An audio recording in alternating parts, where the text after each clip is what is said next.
ওই আরব সমাজের যে দম্পতির কথা বলছিলাম, তাদের মধ্যে কষ্ট নাই, কিচ্ছু নাই। হঠাৎ করে স্বামী এরকম ভাবে স্ত্রীকে বলতেছে, স্ত্রী গো, তুমি আজকে যা চাও তোমাকে আমি তাই দিব। সুবহানাল্লাহ বলেন। হে স্বামী, আপনি বলেছেন আমি যা চাই তাই দিবেন। আমার কথা হলো আপনি আমাকে তালাক দিয়ে দেন। বড় আশ্চর্যের ব্যাপার। স্বামী তো হতভম্ব হয়ে গেছে, বিশাল চিন্তায় পড়ে গেল।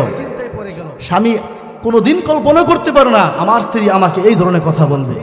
এই কথাটা বলছে এমন একটি সময়, তারা একেবারে খুব আনন্দের মুহূর্তে এই কথাটা বলেছে। হঠাৎ করে স্বামী এত পেরেশান হয়ে গেলেন, এত চিন্তিত হয়ে গেলেন। এবার স্বামী বলতেছে, স্ত্রী গো, আমার এই জীবনে তোমার সাথে কোনো খারাপ ব্যবহার করেছি কিনা? না করেন নাই। তোমার কোনো অধিকার আমি নষ্ট করেছি? না করেন নাই। তোমার কোনো হক আমি নষ্ট করেছি কিনা? তাও তো করেন নাই। তোমার কি অভিযোগ? কি কারণে তুমি আমার কাছে তালাক চাচ্ছ? স্ত্রী বলতেছে, আপনি যা বলছেন তাই করেন। যেহেতু আপনি বলেই ফেলেছেন, আমি যা চাইব আপনি আমাকে তাই দিবেন, আমাকে তালাক দিয়ে দেন, আর কিছু শুনতে চাই না। এবার স্বামী বড় বিপদে পড়ে গেছে, মুসিবতে পড়ে গেছে। এবার স্ত্রীকে বলল, হে স্ত্রী, চলো আমরা একটু মুহাম্মাদুর রাসূলুল্লাহ সাল্লাল্লাহু আলাইহি সাল্লামের দরবারে যাই সমাধান করার জন্য। সুবহানাল্লাহ বলবেন না? স্বামী স্ত্রীর পথের মধ্যে হঠাৎ করে স্বামী বিছানা অত্যন্ত চিন্তিত, হঠাৎ করে সে ঘুরে পড়ে গেছে, হসট খেয়ে পড়ে গেছে। এরকম ভাবে পা থেকে রক্ত ঝরা শুরু করেছে। এবার স্ত্রী চিন্তা করতেছে, ওই জায়গায় আর যাওয়া লাগবে না। স্বামীকে বলতেছে, চলো বাড়িতে চলে যাই। স্বামী বলতেছে, না না, সমাধান না নিয়ে যাব না। এবার স্ত্রী বলতেছে, আমার পরীক্ষা হয়ে গেছে। কি হয়ে গেছে? পরীক্ষা হয়ে গেছে। এবার স্ত্রী বলতেছে, চলো বাড়িতে চলে যাই। স্বামী বলতেছে, ব্যাপারটা বুঝলাম না। বুঝার দরকার নাই, চলো বাড়িতে চলে যাই। বাড়িতে চলে গেল।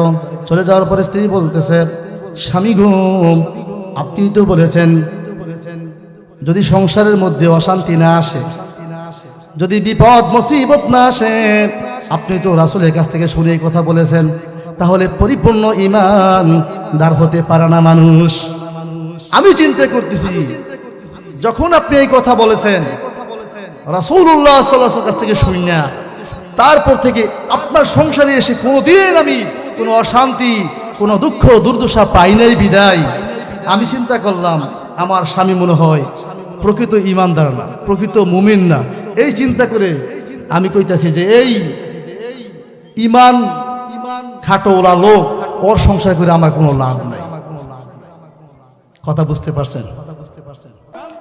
হ্যাঁ স্বামী, আপনার সংসারে আসার পরে আমি কোনোদিন এরকম ভাবে কষ্ট পতিত হই নাই। আমি ধরে নিয়েছি হয়তো আপনি প্রকৃত ঈমানদার না, আপনাকে পাক করে খাওয়ানো, আপনার খেজমত করা আমার ঠিক না। এখন বুঝে ফেলেছি আল্লাহ পাক রব্বুল আমিন আপনাকে কষ্ট দিয়ে আমার মনের যত চিন্তাগুলো সব দূর করে দিয়েছে। সুবহানাল্লাহ। আমি এখন থেকে বুঝতে পারলাম আপনি ঈমানদার। এই যে ভালোবাসা, এই ভালোবাসা কিসের জন্য হয়েছে? আল্লাহর জন্য। কিসের জন্য? আল্লাহর জন্য। যেহেতু আপনাকে আল্লাহ কষ্ট দিছে, আমি বুঝতে পেরেছি আল্লাহ আপনাকে পছন্দ করে।